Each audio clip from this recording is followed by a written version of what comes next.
ডাকাতির পরে যে মোটরসাইকেলটা নিয়ে তারা পালিয়েছিল সেই মোটরসাইকেলটা আমরা উদ্ধার করি এবং লুণ্ঠিত যে প্রাইভেট কার সেই প্রাইভেট কারটি আমরা পতেঙ্গা এলাকায় একটা গ্যারেজ থেকে উদ্ধার করি এবং ফুড পান্ডার ব্যাগ নিয়ে যে ব্যক্তিটা ঢুকেছিল সেই ফুড পান্ডার ব্যাগটিও আমরা উদ্ধার করেছি, সেই ব্যক্তিকেও আমরা উদ্ধার করেছি।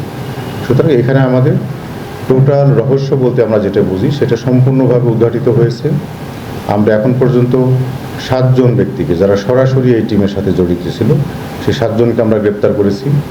আরও 3-4 জন পলাতক রয়েছে, তাদের গ্রেপ্তারের ব্যাপারে আমাদের অভিযান এবং ইন্টেলিজেন্স দুটোই অব্যাহত আছে। 11-12 জন ছিল, আর এর মধ্যে আবার 2 জন নারী সদস্য কিন্তু আছে। এই ডাকাত দলের এটা একটা আপনারা বলতে পারেন একটা নতুন ডাইমেনশন হতে পারে চিটাগাংয়ের জন্য। 2 জন নারী সদস্য কিন্তু এই ডাকাত দলের সাথে ছিলেন।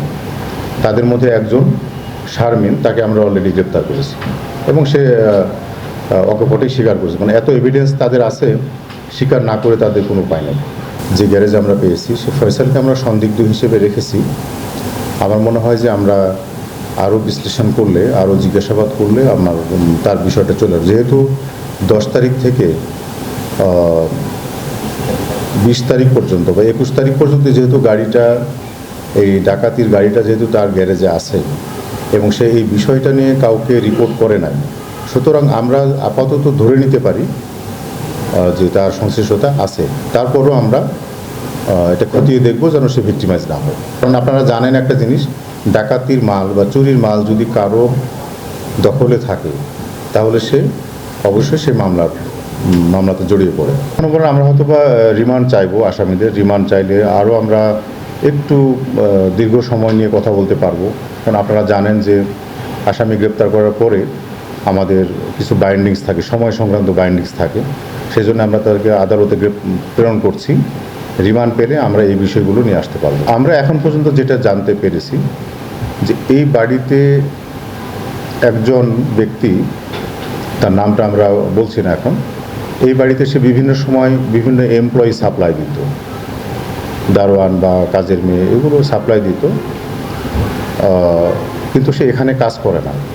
তার মাধ্যমে আরও কিছু লোকের পরিচয় হয়।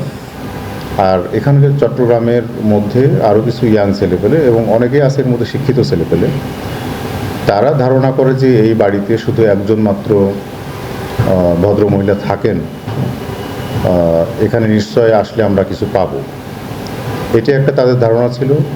দ্বিতীয় আরেকটা তাদের মধ্যে কাজ করেছে যে যখন ওরা যেই ব্যক্তিটা এই যে এমপ্লয়ি সাপ্লাই দিত তার মাধ্যমে জানতে পেরেছে যে এই ভদ্রমহিলা একটা গাড়ি কিনবেন, গাড়ি কেনার জন্যে বিভিন্ন গ্যারেজে উনি আসা যাওয়া করেন। তারা এই দলের কিছু সদস্য এই ভদ্রমহিলাকে গাড়ির গ্যারেজে অনুসরণ করেছেন, তার ছবি টবি তুলেছেন, সেগুলো আমরা পেয়েছি। এরপর যখন গাড়ি গ্যারেজে, মালিকের গ্যারেজে ঢুকে গেছে, এখনও গাড়ির নাম্বার করে নাই, শোরুমের নাম্বার দিয়ে চলছে, নতুন গাড়ি। তারপরে তারা প্ল্যান করে কনফার্ম হয়ে তারপরে তারা বাড়িতে ঢুকেছে এবং অন্যান্য মালামাল না পেলেও তারা গাড়িটা নিয়ে যাওয়াটা কনফার্ম করছে।